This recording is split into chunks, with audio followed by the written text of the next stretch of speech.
Share with me what happened with Nico Iamaleava's father. Okay. So he called out a former Tennessee walk-on and a former coach of the Waverly High School offensive line. By the name Nico's dad did? Yes. Okay. Yes. And for those curious, Waverly High School is in Waverly, Tennessee, which is in Humphreys County, which is between Memphis and Nashville. Wait, I'm sorry. Why is he calling these people out? Because I'm getting there. Okay. Basically, he screenshotted a message that Clay Keaton DM'd his son on X, which basically said, "You dumb expletive." That's why I'm not showing the tweet, because it shows Clay Keaton allegedly sending Nico Iamaleava a message that said, "You dumb F word," and Nicholas Iamaleava responded on his own. Nicholas is the father, on his own X account, saying, "Hey, Clay Keaton, Nico was busy helping UT beat Alabama. You should try the same with your high school team since you're 0-9 instead of jumping into kids' DMs. But here's the attention you was looking for. Shout out to all the real Vols fans. Go Big Orange." It gets deeper. Waverly football coach Randall Bolden told the Tennessean on Tuesday that Keaton actually has not been on the high school coaching staff this season. He coached with them last season and started a new job and was not back this season. Bolden said he tried to reach out to Keaton on Monday to have Keaton remove his ties to Waverly's football program because apparently Clay Keaton's ties are still with the Waverly football program on Twitter in his bio, even though he's no longer there. And so, yeah, this has just totally delved into now, like, where is Clay Keaton and who is he working for? Okay. In and of itself, is it okay to DM players and DM their families? Just because they play for your university? I don't have a problem with it because players can turn off the ability to DM them. So I think, that's kind of a feature you're allowed on Twitter. So, if you want to leave your ability to be DM'd open, I'm in the minority. I'm like, yeah, you're paid. You can be DM'd. I'm fine with that. Caleb, that's so disappointing because it is ultimately incredibly classless. And maybe I'm with the majority here, but what's the point of bugging somebody? I mean, if you had their phone number, would you call them? I've reached out to some players and some media members via DM, but it's not, hey, that article or that pass you just threw out there really was horrible. It has been as a request for the show. And I don't do it all the time. I think that social media is one in which you've got to respect a little bit of that, especially if you want the players to be open and honest. Now, you were talking to someone who has been blocked by Nico because I wrote a column saying I question whether or not he can be an elite quarterback. I still have those questions in my mind after the way he played in the second half against Alabama. They're not as strong. But no, I think it's just classless to reach out to players because when you do so, most oftentimes as a fan, you're doing so. Why, Caleb? You're not DMing them, "Great job, we love you." You're DMing them because you're not happy and you maybe had a couple of bourbon drinks on a Saturday night. Okay. But again, I am one of those where the content of the DM matters. I'm just and so if you DM somebody like, yes, you dumb F, I'm not a fan of that, but I'm not a fan of saying that to somebody, period.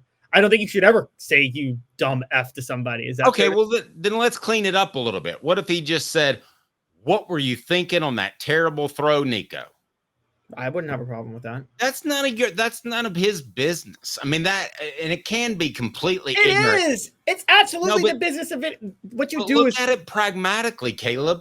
What if Nico has a bad experience at Tennessee? What if things go south? And we don't think that's going to be the case. But what if part of it happens to also be because you have fans that didn't treat him fairly. I can tell you that the Jonathan Crompton's family is still probably a bit bruised by the way they got treated by fans. It just serves your school no purpose. Let's look at it pragmatically, not the moral or classy thing to do.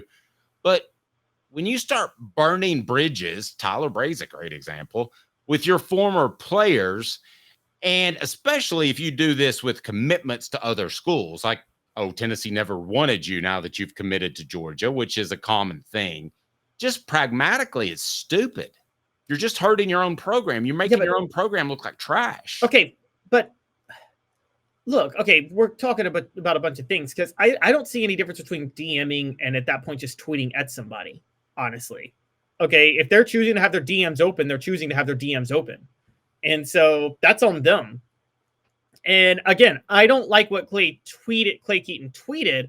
I think or what the content of the DM is the problem. And look, you're going to have fans. You can't say that because everybody has a different idea of what's acceptable. Don't we? No, I mean, you dumb F is pretty like, I don't think you need to do that. But at the same time, fans, where I was going to go with this was honestly, should parents get involved in protecting their sons like this? Because I don't think they should. I don't think Nico Iamaleava is. I mean, you can talk about Clay Keaton tweeting what he did, and he shouldn't have, and he was wrong. And it's kind of embarrassing and pathetic that he did it. And I'm with you on all those things. But I'll go a step further and say that I don't think Nico Iamaleava's dad needs to be tweeting what he said in response. I think that makes him look weak. Honestly, you don't do that on me. I think that makes Nico look weak. It's like, oh, daddy's coming to the rescue. Okay. Let's say young Quincy Calhoun is 16 years old and he's the starting quarterback at local high school. And he gets a DM saying you threw 3 interceptions against our arch rival. I hope you drop dead. Are you not going to have a reaction? Come on, Caleb. I'm not going to publicly go at who DM'd him on Twitter. No, I'll have a reaction. I don't know what my reaction would be, but it'd be one of two things. If I think it's a legit threat, I'm going to the police, obviously, at that point. But if it's some troll on Twitter, I'm so bad on this, I shouldn't do this, but here's what I think I would tell Quincy. I'm dead serious. If I want that dude to get lit up, I'll tell Quincy what to tell him. I'm like, hey, Quincy, go tell him this. Go tell him he's fat and ugly. Make fun of his weight real quick. I would be so bad. I would be like, Quincy, make fun of his looks. Make fun of the way he talks. I wouldn't do it myself.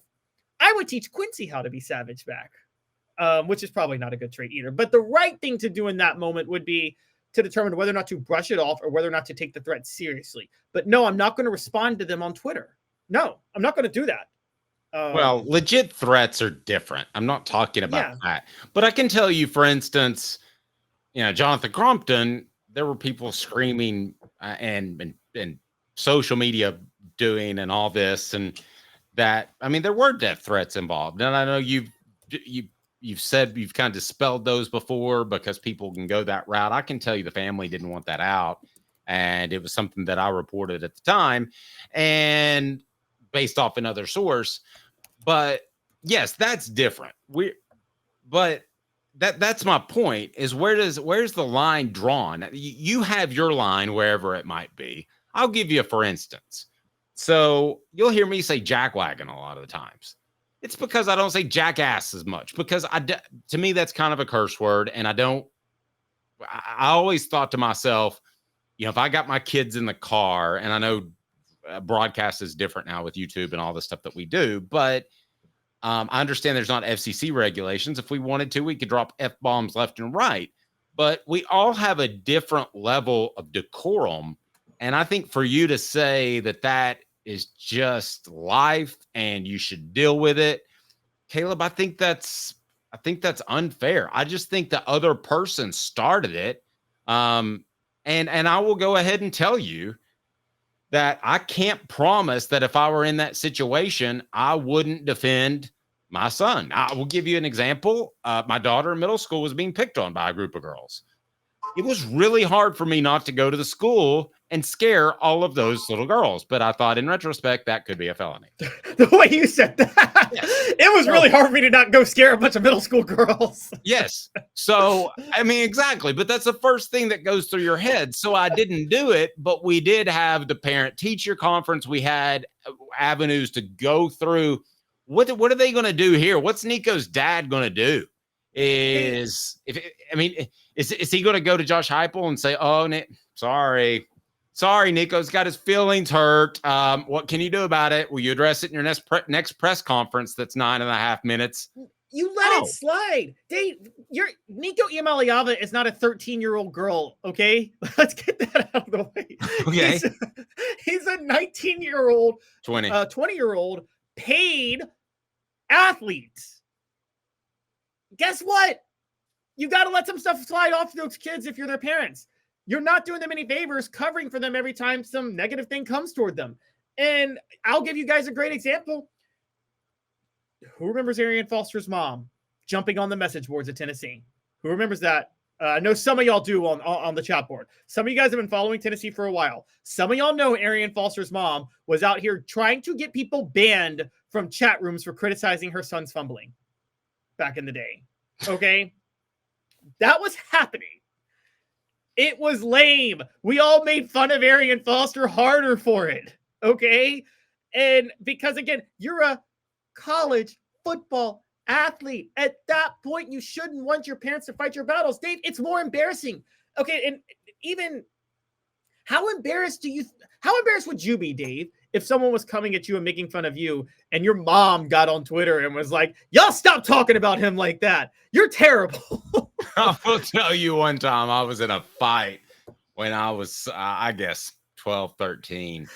And I came home and told my mom, and I didn't win that fight. And I told my mom, she goes, "Yeah, I saw you out there." And I was like, "Well, you didn't come out and stop it?" She goes, "Nope. Feel like you need to learn." And your mom stopping it would have made you look worse. Yeah, it probably, okay. So bank on it. The best comment was said by Adam, and it's brought to you by Commercial Bank. Commercial Bank is your neighborhood bank. What makes us different from other banks? We understand that every customer has unique opportunities, challenges, and financial concerns. We don't expect you to fit into the same box as the next person or business. Whether it's purchasing a home, saving for your child's future, or planning for your next vacation, we're with you every step of the way to navigate life's big decisions. Commercial Bank. Life made better. All right, it's a great point by Adam. Do you guys have to go back and forth with your trolls in this chat? And you know, what was funny is when we started this long time ago, what, 2 years, 3 years? Yeah, I did interact more, especially if somebody had something to say negative. And he said, and Adam says, "No, our listeners who like this show do it for you." That's a pretty good point. That's not a DM per se, but what if he just screenshot it and sent it out and didn't take a shot at the guy? Would that have been a better way to handle it? No, I'm not a fan of it still. Parents, you got to stay out of it, stuff on behalf of your kids. You want to fight on your own behalf, fine, but you don't fight on your kids' behalf once your kids are adults. For the record, for those who don't know, when Dave first wanted to bring me on, I gave Dave some warnings. I'm like, "All right, Dave, I've gotten into some Twitter wars with very prominent Tennessee people, with this person, this person, this person. They all hate me, and I hate them, and I've sent them some savage shots. So they may never come on Dave's show, and Dave knows that." Did I not give you that warning, Dave, before you brought me on? Yeah, and there's a certain one that maybe we want to have to talk about, the Lady Vols, that you and him may have to. We may have to have a group conversation, but that's a whole different. But I got your back, you know, however you want to handle that moving forward. But I think you would be pretty good. But yes, I've never asked. I had never asked anybody to fight my Twitter war battles for me. Now I am the typical Drake. What Drake makes fun of. I don't have trigger fingers. I just have Twitter fingers. Okay, but man, my Twitter fingers are good. And Moki Mountain Red says, "I miss all the porn bots." Well, let me give you the password to my Twitter, because I get like 6 of those a day in my DM. Yes. You do, really? Yes. And I've never responded to one. Well, there's a little place you can go. You can click on it and say hidden ones. And I mean, they are just I stopped scrolling. There are dozens. I gotta see what I've been sent. Elon Musk Twitter, man, they've been sending me some stuff. Yeah, but and at least half of them are from your mom. I'm gonna have my mom come and tweet in behalf of me on Twitter and get paid for that. That's what Nico Iamaleava sounds like right now. Sorry. That goes back to my Josh Ward days when we used to the lamest. Caleb's mom is a saint. For the record, Dave, tell me this wasn't lame one time. So one of my favorite rappers back in the day, T.I., he and Lil Flip were in a big beef back in like 2005. They were beefing with each other hard. Lil Flip's dad came out and addressed T.I. in a diss. That's lame if you're in a hip hop beef and your dad gets involved, right? Yes. Yeah. Yes. Yeah. Lil Flip's dad got involved. Yes. And Travis saying it's my algorithm. I've never clicked on a porn bot on Twitter. I can honestly say, Travis, it's not the algorithm. It's not our algorithms. It's how Elon Musk has manipulated the algorithm, and he realizes that a lot of men like porn, so he's flooding their content with porn. It's honestly driving me crazy. Yeah, I keep that stuff clean. I'm not saying I'm a saint, but I keep that stuff clean. Same for Facebook.